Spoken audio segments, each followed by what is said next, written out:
അസ്സലാമു അലൈക്കും വറഹ്മത്തുള്ളാഹി വബറകാത്ത്. സൂറത്തു തബ്ബത്ത് അല്ലെങ്കിൽ സൂറത്തു ലഅബ്, അങ്ങനെ പല പേരിലും സൂറത്ത് അറിയപ്പെടുന്ന സൂറത്താണ് സൂറത്ത് അല്ലേ.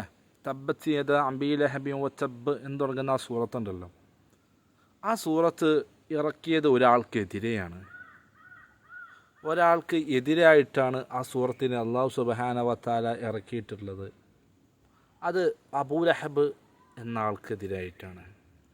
നബി സല്ലല്ലാഹു അലൈഹി വസല്ലമ തങ്ങളെ ദ്രോഹിച്ചതുകൊണ്ടും നബി സല്ലല്ലാഹു അലൈഹി വസല്ലമ തങ്ങളെ പരിഹസിച്ചതുകൊണ്ടും അല്ലാഹു സുബ്ഹാനഹു വ തആല അബൂലഹബിനും അവൻ്റെ ഭാര്യയ്ക്കും എതിരായി ഇറക്കിയ സൂറത്താണ് സൂറത്തു തബ്ബത്ത്.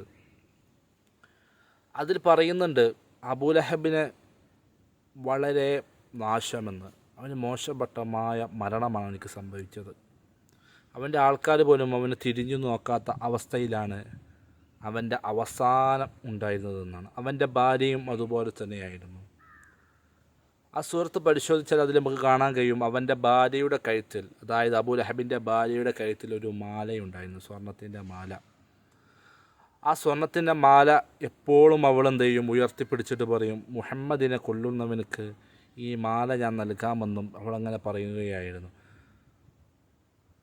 ആ മാല കൊണ്ടാണ് അവൾ അവസാനം മരിച്ചത്. ആ മാല അവളുടെ കഴുത്തിൽ കുടുങ്ങി അവൾ അങ്ങനെയാണ് ദാരുണമായിട്ട് കൊല്ലപ്പെട്ടത്. നരകത്തിലും അവളുടെ കഴുത്തിൽ ആ മാലയുണ്ടാകും. അത് ഈത്തപ്പനനാര് കൊണ്ടുണ്ടാക്കിയ ഒരു മാലയാകും, തീ കൊണ്ടുണ്ടാക്കിയ ഒരു മാലയാണെന്ന് പണ്ഡിതന്മാർ പറയുന്നുണ്ട്. അപ്പോൾ ഇതിൽ നിന്ന് നമ്മൾ മനസ്സിലാക്കേണ്ടത്, റസൂലുള്ളാഹി സ്വല്ലല്ലാഹു അലൈഹി വസല്ലം തങ്ങളുടെ മഹത്വം മനസ്സിലാക്കിയിട്ട് അവിടുത്തെ പിൻപറ്റുകയാണ് വേണ്ടത്. അല്ലാതെ ആവശ്യമില്ലാതെ അവിടത്തെക്കുറിച്ച് എന്ത് ചെയ്യാൻ പറ്റരുത്. നമുക്കറിയാത്ത കാര്യങ്ങൾ അവിടത്തെക്കുറിച്ച് പറയാൻ പോകരുത്. ഇൻഷാ അല്ലാഹ് മുഅ്മിനീങ്ങൾ അത് നല്ലോണം ശ്രദ്ധിക്കണം. ഇൻഷാ അല്ലാഹ്. അസ്സലാമു അലൈക്കും വറഹ്മത്തുള്ളാഹി വബറകാതുഹു.